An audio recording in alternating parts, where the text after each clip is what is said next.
Hey Canucks fans, is Micheal Ferland now the favorite to capture that third line right wing spot?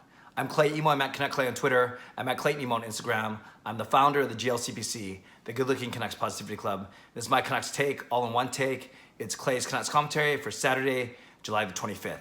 This is where you get Canucks insight that's positive and timely.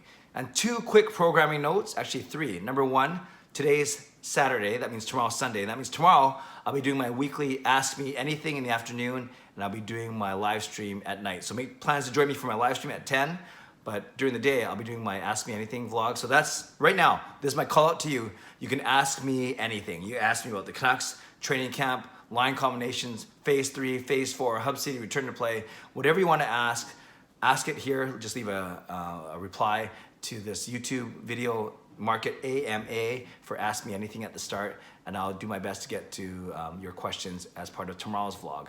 Also, I'm going to be a guest on 2 different shows today. I'm excited about that. I'll be talking to my friend David Lewis from Montreal, Vancouver, big Vancouver Canucks fan. He's a Vancouver sports fan on YouTube, and I'll be talking to him this morning for his YouTube channel. And then this afternoon, I'll be talking to Matthew Zader of the Canucks and Pucks podcast. And for both, I'm excited to talk to Matthew as well. He's doing some great work, just like David is. So excited to lend my voice and my expertise to those 2 shows later today. Okay, let's talk about Micheal Ferland. What a difference 2 weeks makes. Back when training camp started, way back on Monday, July the 13th, I released a vlog saying, unfit to play. And that time it was my most viewed vlog for a few weeks because it was big news, right? Not only were we trying to figure out what this unfit to play status meant within the confines of the NHL and the Vancouver Canucks, but the big story was Micheal Ferland was unfit to play. And then we were worried, is the concussion still, the symptoms still bothering him? Is he not able to take physical contact? Is it his conditioning? What's going to happen? And we were worried. And he was probably, of all the forwards, he was the last one to really engage himself, to get acclimated in the training camp. But wow, what a difference, like I said, 2 weeks makes. This week, he's been arguably one of the best forwards on the ice, definitely one of the best in the bottom 6. He's been scoring goals during the scrimmages, looking good. His conditioning, from all reports, is the one thing that you still gotta not be worried about, but maybe is not up to par, but that's expected given that he didn't play, he barely played this season. So I'm excited, I'm really excited, and it sounds like from those that have been at training camp that he may be the betting favorite now to be on that third line right winger spot. We know what the top 6 is going to look like, and we know that the bottom line, the fourth line, is probably going to be a combination of Beagle and Mott with either Sutter or Eriksson. Outside chance that one of the 3 guys I'm going to talk about could drop to the fourth line, but I doubt it. So let's presume that it's Beagle, Mott, and one of Sutter or Eriksson. Then really, with Gaudette and Roussel, there's only one spot for 3 guys, and that is Micheal Ferland, that is Zach McEwen, and that was Jake Virtanen. And I put a poll out on Twitter, like I like to do sometimes, and I said, who do you think is going to be the third line right wing spot? I got 200 votes already, and 48% of you are saying Micheal Ferland. So almost half are saying Micheal Ferland, 31% are saying Zach McEwen, and 21% are saying Jake Virtanen. Let's talk about all 3 guys and what they bring to the lineup. I think if I asked this question before training camp, I think Jake Virtanen would have been the runaway favorite. Despite the very last game before the season shut down, Virtanen dropped down on the fourth line, and Zach McEwen got a shot on the third line with Gaudette Roussel, but that was only for 1 game. So it wasn't like that was McEwen's spot to lose, I don't think.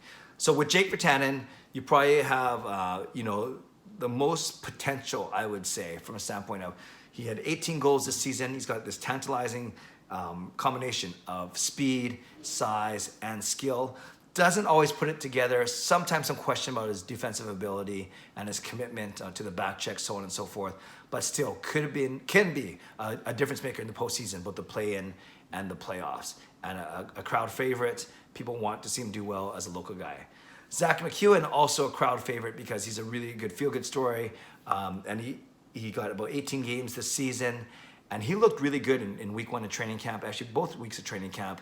And, he's got good hands, he's got great size, and he works his butt off. I'd say defensively a tiny bit more responsible than Jake Virtanen. Maybe not as offensively gifted, but you know that the effort's going to be there. And Zach McEwen has, pretty good hands for a bigger guy. So, it was really a coin flip between those 2. And that's where the narrative was leading up to the last 3 days. But Micheal Ferland has inserted himself in the picture. Not only inserted himself in the picture, basically pasted himself down in the picture. What a horrible analogy, but you know what I mean. Micheal Ferland has looked good the past 3 or 4 days of scrimmages and practices, scoring goals, like I said. And there's always going to be a question about his health because he barely played last season, like I said. But if you have a healthy Micheal Ferland, he has 20 games of playoff experience, at least 2 playoff runs, one with Calgary in 2015. And remember, he was the one guy who terrorized the Vancouver Canucks the last time the Canucks were in the playoffs.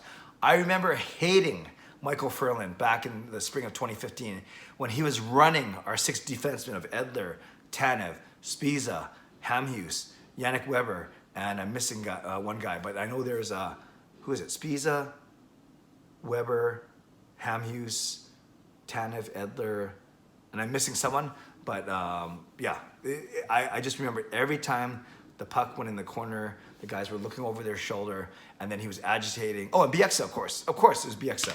Yeah, it was Edler, Tanev, Bieksa, Hamhuis, Weber, and Spiza, and Ferland and Bieksa had some memorable, jawing matches, and he was in Alex Burrows' face and the Sedin's face. I remember I hated this guy, and I said, man, wouldn't it be cool if we had a guy like that on our team for the playoffs? Well, guess what? We have a guy like that on our team for the playoffs, and if Micheal Ferland is healthy, you bring his playoff experience, you bring his combination of size, speed, skill. The guy hits like a truck. We saw it in the zombie video to start the season off for the Vancouver Canucks. He could be a massive X factor that I don't think any Canucks fans were expecting. We were all thinking it's going to be Jake or maybe Zach McEwen, but now it could be Micheal Ferland. And wow, what a nice luxury to have. So a lot's got to happen to get there. He's got to make it through another practice, and then that exhibition game against Winnipeg on Wednesday night is going to be so key for Micheal Ferland.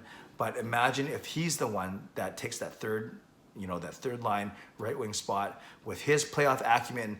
If he's fully healthy and not playing hesitant, he could be a massive difference maker and help to wear down those really strong Minnesota Wild defensemen of Ryan Suter, of Jared Spurgeon, of Matt Dumba. They got a lot of good players back there. And it's not a 7-game series, but it could go 5 games. You can still wear those guys down by chipping the puck in, dump and chase, and pounding those guys in the corners into the board. So exciting. If Ferland is able to stay healthy, then you have options.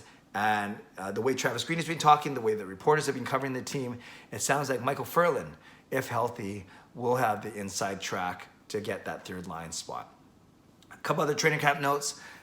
They worked on special teams yesterday, and they had bumped Jake Virtanen from that second power play unit, replacing him with Antoine Roussel, which I'm not sure is the best. So that means your first unit, of course, was the big 5 in terms of power play of Toffoli, Miller, Pettersson, Horvat, and Hughes.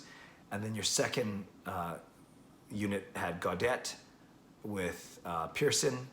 And then you have Roussel instead of Virtanen. And then you were basically switching in Myers and Alex Edler. And I'm missing a guy. Gotta be Pearson, Gaudette. Used to be Pearson, Gaudette, Virtanen, and Besser, of course. Gosh, I'm losing it. I should plan these things better. So the second unit was Besser, Pearson, Gaudette, those 3 for sure. Roussel instead of Virtanen, and then 1 point man, either Edler or Myers. So they're working on that as well. And lastly, apparently Quinn Hughes. I saw some highlights.